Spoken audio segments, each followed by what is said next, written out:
Hello dear student, आज हम कक्षा 10 हिंदी के पाठ 8 के नोट्स पढ़ेंगे। इससे पहले हमने पाठ 1, 2, 4, 7 पाठ के नोट्स पढ़ लिए थे। पाठ 3, 5, 6 के प्रश्न नहीं आएंगे। क्योंकि ये पाठ आपके टीएमए का है, इसलिए उस पाठ के प्रश्न परीक्षा में नहीं आएंगे। चलिए आज की क्लास को शुरू करते हैं। तो पहला प्रश्न है, चंद्रगहना से लौटती बेर पाठ के लेखक का नाम क्या है। तो देखिएगा साथियों, एक प्रश्न हमेशा आपके बोर्ड एग्जाम पाठ के लेखक के संबंधित पूछा जाता है। तो जितने भी आपके इम्पोर्टेंट प्रश्न बनते हैं वो सभी इम्पोर्टेंट नोट्स आपके कोचिंग के विद्यार्थियों को लिखा दिए हैं। आप इन नोट्स को अच्छे तरीके से पढ़ लेना, इसके सिवाय आपको और कुछ पढ़ने की ज़रूरत नहीं है। इन नोट्स को पढ़कर आप परीक्षा में बेहतरीन नंबरों से पास हो जाओगे। तो इस प्रश्न का उत्तर है, चंद्रगहना से लौटती बेर पाठ के लेखक का नाम केदारनाथ अग्रवाल है। क्या है? लेखक का नाम केदारनाथ अग्रवाल है। चलिए दूसरे प्रश्न की ओर। दूसरा प्रश्न है, हाथ पीले करना मुहावरे का अर्थ क्या है। तो इसका उत्तर है, हाथ पीले करना मुहावरे का अर्थ शादी कर लेना है।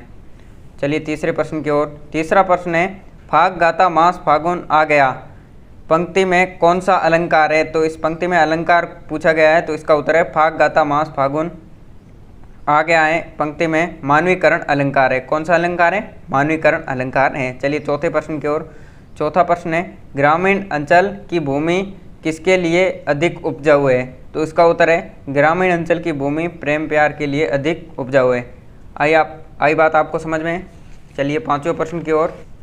पांचवा प्रश्न है, किसी तालाब या पोखर के हिलते जल में चांद का प्रतिबिंब किसका बोध कराता है। तो इसका उत्तर है, किसी तालाब या पोखर के हिलते जल में चांद का प्रतिबिंब उसकी गहराई का बोध कराता है। गहराई का बोध कराता है।